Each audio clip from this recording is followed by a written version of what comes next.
Hello and welcome to our reflection for today. It's a short one, you'll be pleased to hear.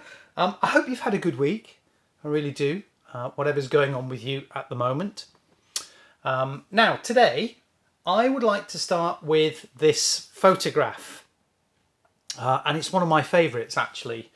As you can no doubt see, it was taken quite a few years ago when my hair wasn't yet grey. And my son Harry was very little and much littler than he is now. And I think it was taken during the time when, as a family, we were in the US with my work.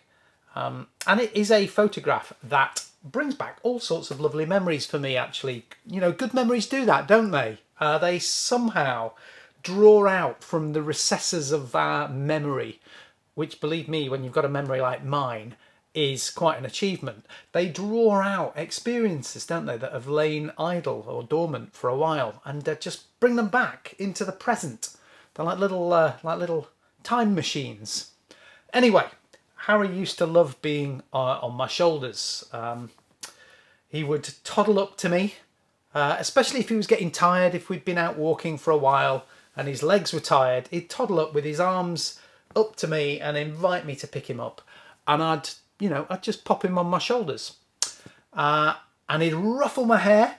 That's when I had hair, and he'd enjoy a restful ride with Dad. And the reason I wanted to start with this image was because it really reminds me, in some ways, of a story that Jesus told when people around him actually were complaining about the sort of company he was keeping. And suggesting really he was hanging out with the wrong people. Let's watch it. It's very brief, about a minute, and hopefully it won't be too hard to spot the visual connection between my photo and the story. Now the tax collectors and sinners were all gathering around to hear Jesus. But the Pharisees and the teachers of the law muttered, "This man welcomes sinners and eats with them."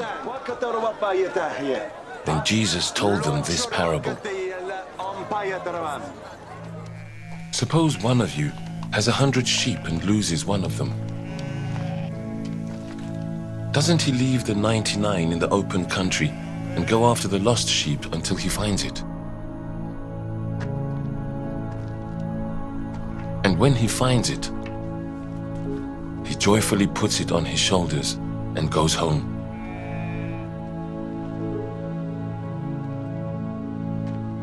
Then he calls his friends and neighbors together and says, "Rejoice with me, I have found my lost sheep." I tell you that in the same way, there will be more rejoicing in heaven over one sinner who repents than over 99 righteous persons who do not need to repent. I just love this story, really do. Just like in so many stories that Jesus told, what he's trying to do really is just help us to see the real nature of God. Not the nature that we usually place upon him, which is so often really like a projection of all of our own prejudices and imperfections. You know, we turn God into the God we think God should be. And often the real nature of God that Jesus, reveals to us, we find quite hard to accept, don't we? Anyway, it's a simple story, a very simple story that proclaims God's unconditional love for each of us. Jesus is basically being accused of mixing with the wrong people, and this story is his response. And there's lots we could talk about in there, but I'd like us to just reflect on one thing, really, that, as Jesus' critics wanted to paint the people around him as bad, as sinners, as those who are in many ways beyond the love of God.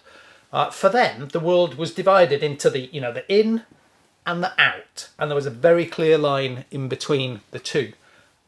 And yet Jesus' view of the world is totally different. He looks and he sees precious, loved parts of his flock, some of them safely in his care, and some of them who've wandered off and find themselves, well, maybe through no fault of their own, lost and not knowing how to find their own way back to the care of the Good Shepherd.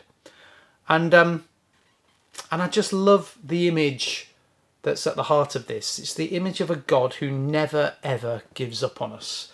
You know, he doesn't wait for some sort of sign from the sheep of how sorry it is for wandering off, does he? He doesn't wait for the sheep to find its own way home.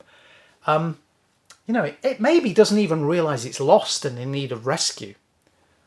No, the sheep needs a loving shepherd to come and rescue it.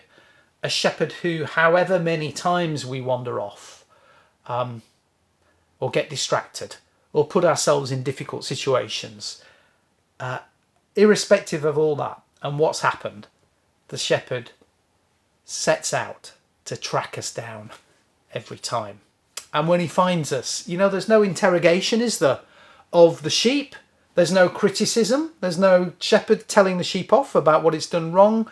There is just joy and love.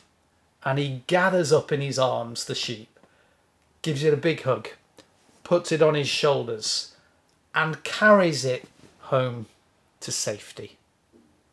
This is the boundless, relentless love of God in action.